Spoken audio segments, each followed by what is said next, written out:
प्रै हिँड्यो भ्रै खिसी गर्यो भ्री लेख्यो भ्रोइ पिस्यो प्रेइ गायो प्रेइ थोप लगायो फेरि प्रेइ पर्खियो। म्याक्सिमम गाउँठाउँतिर यसरी नै बोल्ने गरिन्छ, तर कोही कोही ठाउँमा फेरि प्रजे भन्छ कसैले, अनि कोही कोही ठाउँमा फेरि प्रजी पनि भन्छ।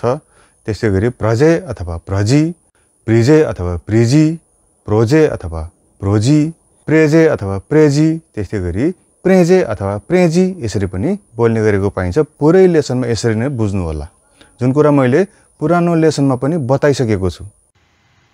घ्री मिल्यो घाइ समात्यो घुइँ बस्यो घुइँ भन्नुको सट्टामा टी पनि भन्ने गरिन्छ।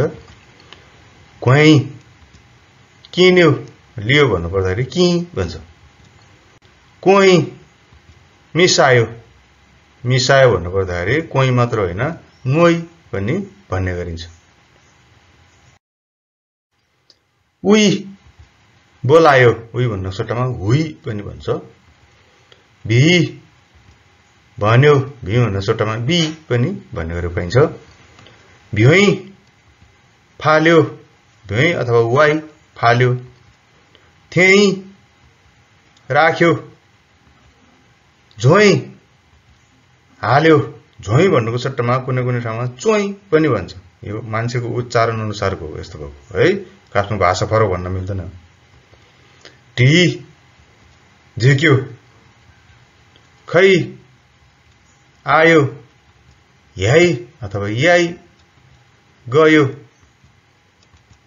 ख्रुइ धोयो चै खायो। चै दुईटा हुन्छ, एउटा भर्ब हुन्छ त्यसको अर्थ हुन्छ खायो, प्रोनाउन हुन्छ उसले भन्ने हुन्छ। फेरि न्योइ हेर्यो भौदी भाग्यो भौदी भन्नु सट्टामा क्योइ पनि भन्न मिल्छ।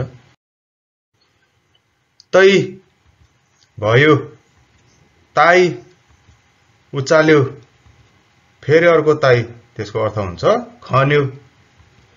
त्यही काड्यो है, छे त्यही ऋण काड्यो। कोही खुदु त्यही मौरीको म काड्यो। अब त्यही आयो फेरि माथि थोप्लो छ हेर्नुहोस् है। त्यही भनेको चाहिँ देखायो भनेको। तोइ थाप्यो तुई टिप्यो, तर भैँको टिपेको रुखको टिपेकोलाई थुई भन्छ। फेरि टुई सिलायो टुई याद गर्नु होला, हामी भर्ब बारे सिक्दैछौँ। टुईको अर्को अर्थ पनि लाग्छ नाउन हो भने पहिरो हुन्छ, तर हामी भर्ब सिक्दैछौँ। भर्ब हो भने सिलायो भन्ने हुन्छ। धोइ भेट्यो ढोइ जित्यो अथवा च्यातियो पनि हुन्छ। फेरि ढोइ फेरि माथि थोप लाग्यो ढोइ भनेको चाहिँ भेटी चढायो। मृतकको नाममा फलफुल प्रसादहरू चढाइन्छ नि, त्यसो गर्यो भनेको चढायो भेटी चढायो ढोइ। टाई छर्यो दाना छर्यो, चराको लागि कुखुराको लागि दाना छर्यो टाई। नोइ बोक्यो नोइ बिग्रियो। होइ छिर्यो अथवा पस्यो। राई जान्यो राई बजायो। मोइ भुट्यो पोइ ओड्यो। पोइ बोल्यो। पाई बाँड्यो अथवा पस्कियो।